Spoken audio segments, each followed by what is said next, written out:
पूज्यपाद पंडित श्री गणेश्वर प्रसाद शास्त्री जी, जिन्होंने राम मंदिर के भूमि पूजन का पंचांग से शोधन किया था, ऐसे आज विद्वान महापुरुष हमारी व्यासपीठ के बगल में विराजमान हैं। निधानम कलिमलमथनं पावनं पावनानां पाथेयं जन्ममोक्षो सपदि परपद प्राप्तये प्रस्थितस्य विश्रामस्थानमेकं कविवरवचसां जीवनं सज्जनानां बीजं धर्मद्रुमस्य प्रभवतु भवतां भूते राम नाम। गुरुर्ब्रह्मा गुरुर्विष्णुः गुरुर्देवो महेश्वरः, गुरु साक्षात् परब्रह्म तस्मै श्री गुरवे नमः। पूज्य महाराज जी और सब श्रद्धालु लोग, भगवान की कृपा से इस पवित्र नगरी नागपुर में 7 दिन से आप लोग राम कथा का श्रवण महाराज जी के मुख से सुन रहे हैं। राम कथा का वर्णन सभी संत महात्मा और भक्तों ने किया है। लीला सगुन जो करई बखानी, सोई स्वच्छता करई मलहानी, ऐसा गोस्वामी जी तुलसीदास कहते हैं। सगुण रूप में जो भगवान का चरित्र है उसका वर्णन करने से अपना मन निर्मल होता है। मन को निर्मल करना, इसी के लिए सारे साधन हैं। मन निर्मल यदि हो जाता है तो वहाँ परमात्मा स्वयं ही प्रकट हो जाते हैं। परमात्मा सर्वत्र हैं, उनका प्राकट्य होने के लिए शुद्ध मन चाहिए। शुद्ध घर यदि हो तो वहाँ भगवान प्रकट होते हैं। शुद्ध माता पिता हों तो उनके यहाँ भगवान प्रकट होते हैं। यही शुद्धता जो है वो हमें धर्मशास्त्र बताता है और वेद बताते हैं, संतवांग में और पुराणों में बताया है। तो राम नाम का जो महिमा गोसाई जी ने वर्णन किया है और अन्य लोगों ने भी किया है, तो हम लोग अभी बहुत दूर हैं। भक्ति एक महल है, उस महल के नीचे के सीढ़ी पर ही हैं, इसलिए उसका महत्व उतना समझ नहीं पाते। भगवान की सेवा में या भगवान की सेवा में जब व्यसन हो जाता है, यानी आसक्ति ऐसी हो गई कि भगवान की सेवा किए बिना या भगवान की कथा सुने बिना चैन नहीं पड़ती, तो उस समय उद्धार जीव का हो जाता है।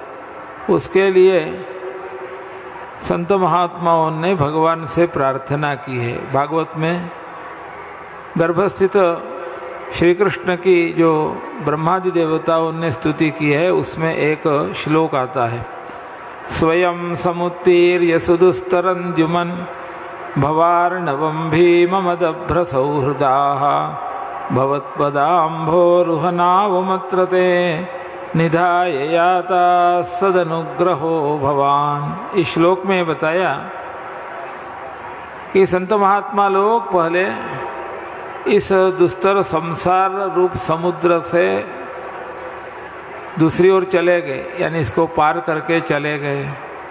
अब निस्साधन जो लोग हैं वो लोग कैसे जाएं, इसके लिए उन्होंने भगवान के चरण कमल रूपी नौका यानी नाव को रख दिया।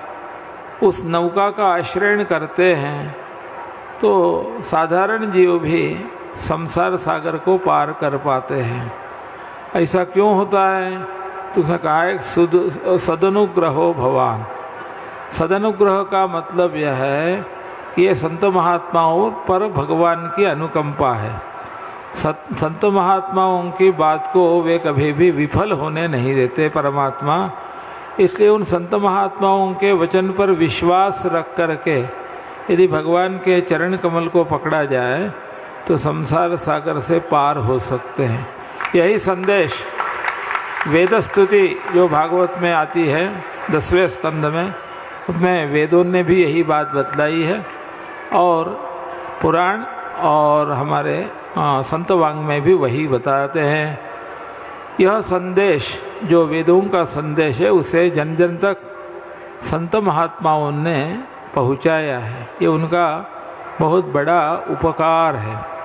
जब हमारी हमें सत्संगति होती है तो हम अच्छे मार्ग में चलते हैं, और दुष्टों की संगति होती है तो गलत रास्ते पर चलते हैं। तो सत्संगति यदि हो जाए तो सब कुछ हो जाता है। सत्संगति का महत्व बतलाते समय कहा है सोई सब सिद्धि साधन फूला, सब कार्य को सिद्ध करने वाली हैं।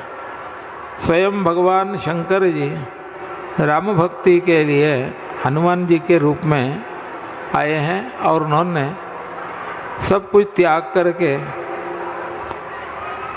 लंबी उम्र में क्या किया, तो केवल भगवान की कथा का श्रवण, भगवान नाम का संकीर्तन।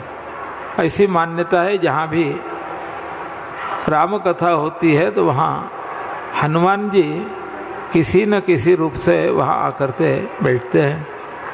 तो हम लोगों की ये बहुत शुद्ध परंपरा है कि भगवत सेवा, भगवत कथा श्रवण, उसको बराबर चालू रखना चाहिए। आज का जो ज़माना है वो ऐसा हो गया है कि नए नए साधन ऐसे आ गए हैं, तो उनसे युवा पीढ़ी बर्बाद हो रही है, और बूढ़े लोग भी मरने के कगार पर पहुंचने पर भी जो जिस कार्य के लिए मनुष्य जन्म उन्हें प्राप्त हुआ है उससे विरत हो रहे हैं। ऐसी स्थिति में राम कथा, रामायण की कथा, भागवत की कथा और हमारे यहाँ अन्य पवित्र ग्रंथ है, उनकी जो कथा है संत महात्माओं के द्वारा होती है, उसका बहुत महिमा है। ये ब्रह्मादि जो देवता हैं, ये जिन जिन चीज़ों को उन्होंने स्वीकार है वो बहुत महत्व की चीज़ है। जैसे भगवान शंकर ने बेल्व पत्र को स्वीकारा है, विष्णु भगवान ने तुलसी को स्वीकारा है, गणेश भगवान ने दूर्वा को स्वीकारा है। तो इसका हम जब आयुर्वेद आदि ग्रंथ में विचार करते हैं तो उसका खूब महत्व बताया है। तो उसी हिसाब से राम जी शिव जी के भक्ति का प्रचार करते हैं, शिव जी राम जी के भक्ति का प्रचार करते हैं। शिवस्य हृदयम विष्णु, विष्णुश्च हृदयम शिवा, ऐसा कहें। ये देखने में दो हैं, वस्तुतः एक ही भगवान और भक्त के रूप में आते हैं। ये जो हमें संसार दिखता है, इसमें दिखने का जो भाग है वो ब्रह्म का है, इसका जो सत्यता है वो परमात्मा का अंश है, और इसमें जो सुख है वह भी परमात्मा का अंश है। वेदांत ग्रंथों में सत माने सत्य, चित्त माने ज्ञान, और आनंद माने सुख, इसको परमात्मा का रूप माना है। और संसार का स्वरूप क्या है, तो किसी का एक नाम रहता है और एक आकृति रहती है।